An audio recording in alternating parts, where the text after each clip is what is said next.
வணக்கம். நான் சொல்வதை சற்று கற்பனை செய்து பாருங்கள். அதிகாலை 5 மணி. நீங்கள் ஒரு நெடுஞ்சாலையில் பயணிச்சுட்டு இருக்கீங்க. உங்களை சுற்றி ஒரு அடர் பனிமூட்டம். உங்களுடைய காரின் முன்பகுதி கூட உங்களுக்கு தெளிவாக தெரியல. திடீர்னு உங்களுக்கு சில மீட்டர்கள் முன்னால் ஒரு பேருந்து பிரேக் பிடிக்குது. நீங்கள் அதை பார்ப்பதற்கு முன்னாகவே விபத்து நடக்க வாய்ப்பு அதிகம். இந்தியாவினுடைய நெடுஞ்சாலைகளில் ஏற்படக்கூடிய விபத்துகளின் எண்ணிக்கை அப்படிங்கிறது ஒவ்வொரு வருடமும் அதிகரிச்சுக்கிட்டே செல்லுது. நெடுஞ்சாலை மற்றும் சாலை போக்குவரத்து அமைச்சகத்தின் தரவுகளின்படி 2023ஆம் ஆண்டு 4,80,583 சாலை விபத்துகள் நிகழ்ந்திருப்பதா புள்ளி விவரம் சொல்லுது. இதுல 1,72,890 பேர் உயிரிழந்திருக்கிறாங்க. சாலை விபத்துகளை தவிர்க்கவும் அதனை கட்டுக்குள்ள கொண்டு வரவும் விதமாகவும் வாகனங்கள்ல V2V என்னும் அதிநவீன தகவல் தொடர்பு முறையை கொண்டு வர ஒன்றிய சாலை போக்குவரத்து அமைச்சகம் திட்டமிட்டு இருக்காங்க. குறிப்பா 2026ஆம் ஆண்டு இறுதிக்குள்ள இதனை செயல்படுத்த முடிவு செய்யப்பட்டிருக்கு. அது என்ன V2V தொழில்நுட்பம்? ஒரு வாகனத்தில் இருந்து மற்றொரு வாகனம் தொடர்பு கொள்ளக்கூடிய வகையில் உருவாக்கப்பட்டுள்ள ஒரு மேம்பட்ட வயர்லெஸ் அமைப்பு தான் இந்த V2V டெக்னாலஜி. இந்த தொழில்நுட்பத்தின் இதயம்தான் ஆன்போர்ட் யூனிட்.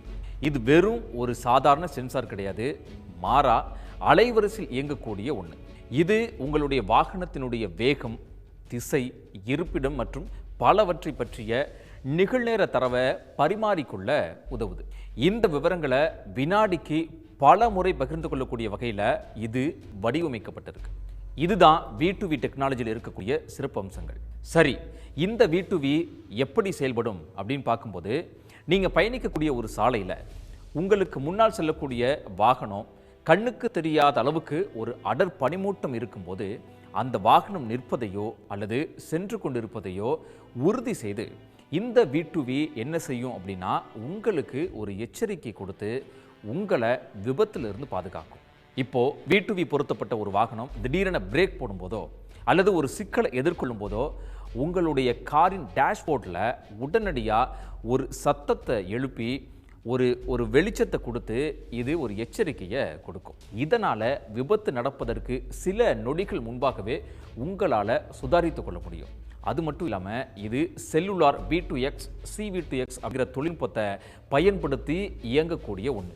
இந்த தரவை அருகிலுள்ள வாகனங்களுக்கு உடனடியாக நொடிக்கு நொடி அனுப்பக்கூடிய ஒரு அம்சமும் இதில் இருக்குது. இதே போல் இது சுமார் 200 சுற்றளவுக்குள்ளே செயல்படும் அப்படிங்கிறதுனால சாலையினுடைய வளைவில் வாகனம் அதிவேகத்தில் வந்தாலும் இந்த V2V உடனடியாக உங்களுக்கு எச்சரிக்கை கொடுத்து வேகத்தை குறைச்சி விபத்தை தவிர்க்க உதவுது. இதனுடைய இன்னொரு சிறப்பு என்ன அப்படின்னு கேட்டால், இது வைஃபை போன்ற குறைந்த தாமதமுடைய வயர்லெஸ் அலைவரிசையில் இயங்கக்கூடியது. இந்த V2V தொழில்நுட்ப திட்டத்திற்காக அரசு 30 மெகாஹெர்ட்ஸ் ஸ்பெக்ட்ரம் அலைவரிசையை ஒதுக்கியிருக்கு. ஒரு வாகனத்திற்கு இந்த நீங்கள் டெக்னாலஜியை பொருத்தணும் அப்படின்னா 5,000 ரூபாய் செலவாகும் அப்படிங்கிறத கணக்கிட்டிருக்காங்க. சரி, ஏற்கனவே என்னுடைய காரில் அடாஸ் அப்படிங்கிற ஒரு டெக்னாலஜி இருக்குது, அப்புறம் நான் ஏன் V2V தொழில்நுட்பத்தை பயன்படுத்தணும் அப்படின்னு நீங்கள் கேட்கலாம். அடாஸுக்கும் இந்த V2V டெக்னாலஜிக்கும் என்ன வேறுபாடு அப்படின்னு நம்ம பார்க்கும்போது, அடாஸ் அப்படிங்கிறது கேமராக்கள், ரேடார் மற்றும் சென்சார்களை பயன்படுத்தி விபத்துகளை தடுக்க ஓட்டுநர்களுக்கு உதவுவதற்காக வடிவமைக்கப்பட்ட ஒரு தொழில்நுட்பம். அதாவது ஒரு பொருளை கண்ணால் பார்த்தால் மட்டுமே அதை கண்டறிந்து உங்களுக்கு ஒரு எச்சரிக்கையை இந்த அடாஸ் டெக்னாலஜி கொடுக்கும். ஆனால் V2V அப்படி கிடையாது. இது பார்வை திறனுக்கு அப்பாற்பட்டது. ரேடியோ அலைகளை போன்ற ஒரு தொழில்நுட்பத்தை கொண்டது. ஒரு வளைவின் பின்னால் மறைந்திருக்கக்கூடிய வாகனம் அல்லது அடர் பனிமூட்டத்தில் தெரியாத ஒரு வாகனம், கட்டிடம் என எதுவாக இருந்தாலும் அதை ஊடுருவி அடாஸ் கவனிக்கிறதுக்கு முன்பே V2V உங்களுக்கு இந்த தகவலை பரிமாறக்கூடிய ஒரு வல்லமை கொண்டது. இதை செயல்படுத்துறதுல சில சவால்களும் இருக்கு. தற்போதைய முடிவின்படி கார், வேன், பேருந்து, சரக்கு வாகனம் அப்படின்னு பெரிய பெரிய வாகனங்களுக்கு மட்டுமே இதை பொருத்துறதுக்கு திட்டமிடப்பட்டிருக்கு.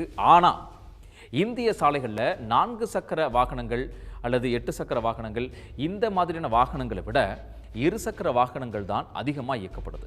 எனவே விபத்தை முழுமையாக தவிர்ப்பது அப்படிங்கிறதுல இது ஒரு பெரிய இடைவெளியை ஏற்படுத்தும் அப்படின்னு சொல்லப்படுது. ஆனாலும் கூட நெடுஞ்சாலைகளில் 4 மற்றும் கனரக வாகனங்களே அதிக அளவில் இயக்கப்படுது. சாலைகளில் செல்லக்கூடிய பெரும்பாலான வாகனங்களில் இந்த கருவி இருந்தால் மட்டுமே இந்த திட்டம் அப்படிங்கிறது ஒரு முழுமையான வெற்றி பெறக்கூடிய திட்டமாக மாறும்.